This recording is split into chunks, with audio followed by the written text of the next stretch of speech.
Hay historias que no solo asustan, sino que atormentan el pensamiento incluso décadas después. Imagina un grupo de jóvenes expertos en montaña que salen a una expedición con experiencia, planificación y entusiasmo, para luego ser encontrados en un escenario tan desconcertante que ni los mejores investigadores del país pudieron explicarlo. Eso fue lo que ocurrió en el norte de los Urales en Rusia, en el año 1959, cuando 9 excursionistas perdieron la vida en circunstancias injustificables hasta el día de hoy. El mundo terminó con una pregunta que nadie ha contestado con seguridad.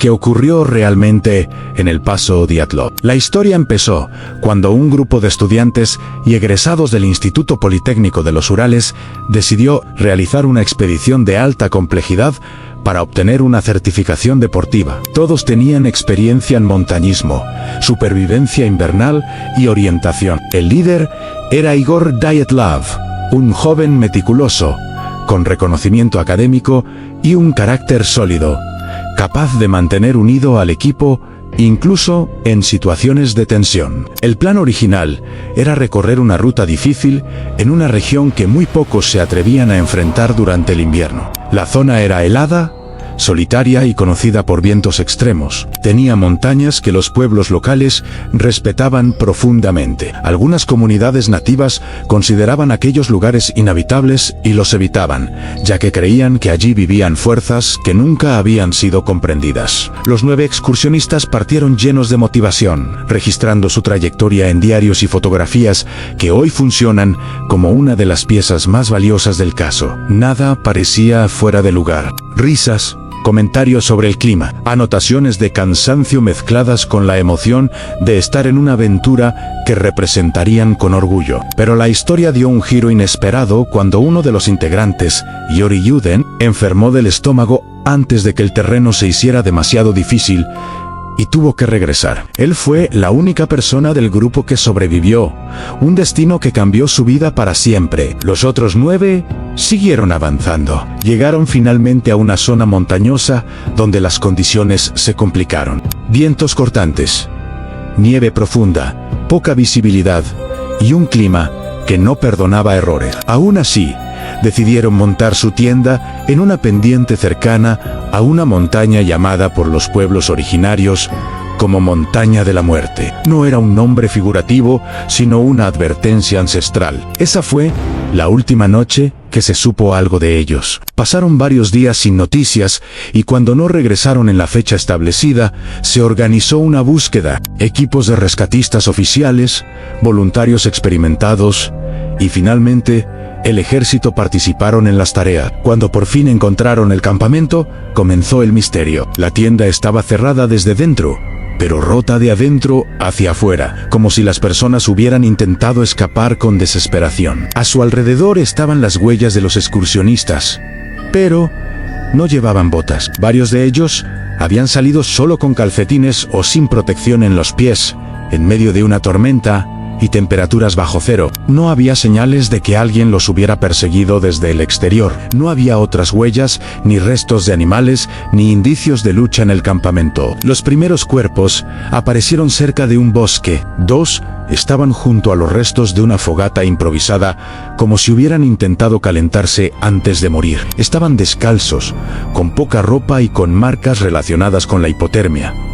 Pero ahí empezaron las contradicciones. A pocos metros encontraron otros cuerpos con lesiones que no coincidían con la teoría de muerte por congelación. Uno tenía fracturas tan fuertes que los médicos afirmaron que la fuerza aplicada era similar a la de un accidente automovilístico. Sin embargo, no había heridas externas que indicaran golpes, lo cual era aún más extraño. En condiciones normales, una fuerza tan brutal debía dejar marcas visibles. Pero el desconcierto aumentó cuando encontraron los últimos cuerpos semanas después, enterrados bajo la nieve. Estaban mejor vestidos, como si se hubieran puesto la ropa que sus compañeros se habían quitado o dejado atrás. Las lesiones eran todavía más desconcertantes. Una de las mujeres presentaba ausencia de lengua, ojos y parte de los labios, pero sin indicios de depredación típica de animales grandes del bosque. Otro de los integrantes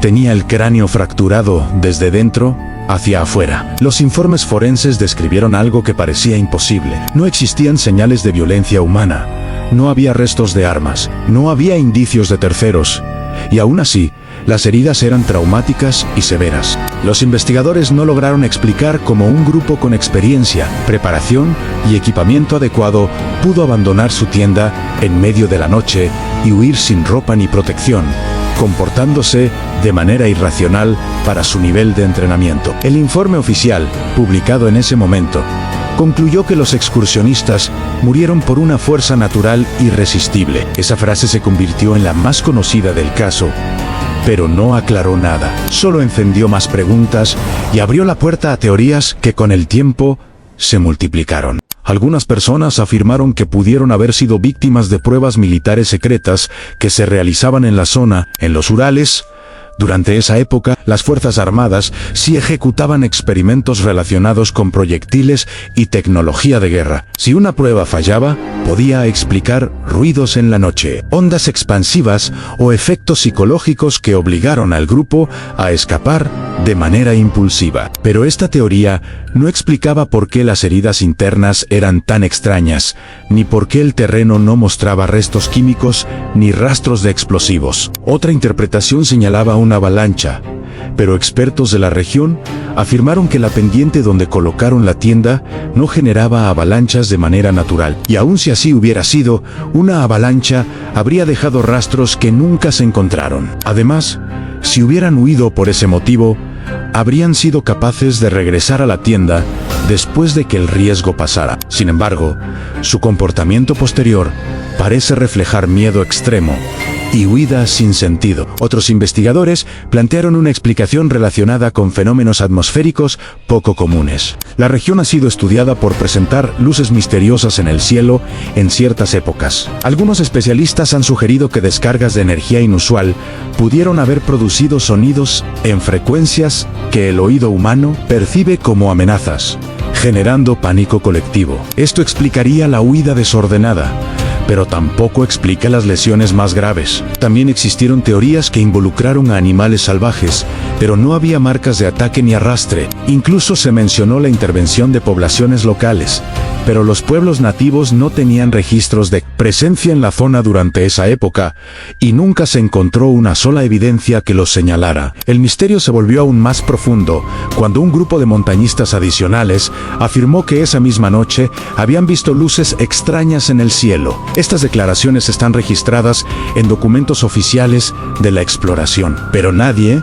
puede afirmar con certeza que tengan relación directa con lo ocurrido. Años después, el caso continuó siendo estudiado. Científicos, periodistas, expertos militares y analistas independientes dedicaron investigaciones completas con la intención de ofrecer una respuesta convincente. Cada una de ellas resolvía pequeños fragmentos, pero ninguna logró unir todas las piezas sin dejar cabos sueltos. Quienes visitaron el sitio afirmaron sentir una atmósfera difícil de describir. Un lugar silencioso, frío, desolado, donde la nieve cubre incluso el sonido del viento. Un sitio donde el paisaje por sí solo puede provocar la sensación de estar completamente aislado del mundo. Algunos montañistas incluso llegaron a comentar que al caer la noche, se percibe la impresión de que algo está observando desde la montaña. La última persona que pudo haber explicado la secuencia psicológica de los hechos fue Yuri Yudin, el miembro que tuvo que retirarse antes de que comenzaran los sucesos. Él vivió con el peso de haber sobrevivido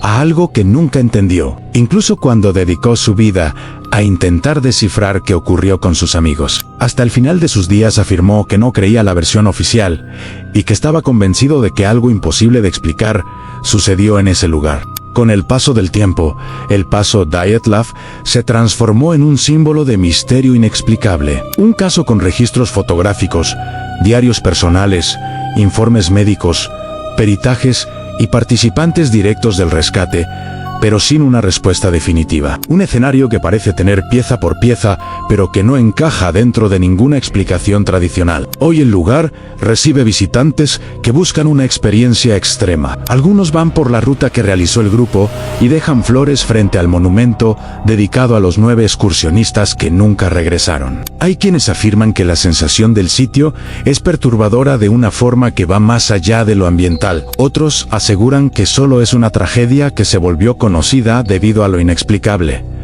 Lo cierto es que el misterio continúa. No hay certeza de que sucedió realmente aquella noche. No hay una versión confirmada. No hay un cierre. Solo queda la tienda rasgada desde dentro, la huida sin ropa en la nieve, las heridas imposibles y una frase registrada oficialmente que, después de tanto tiempo, sigue siendo una de las más desconcertantes en la historia del montañismo mundial. Fuerza natural irresistible. Y al final permanece la pregunta que desde 1959 sigue sin tener respuesta real, que aterrorizó a 9 jóvenes preparados al punto de sacarlos al frío mortal, sin zapatos ni protección. ¿Qué ocurrió realmente en el Paso Dyatlov?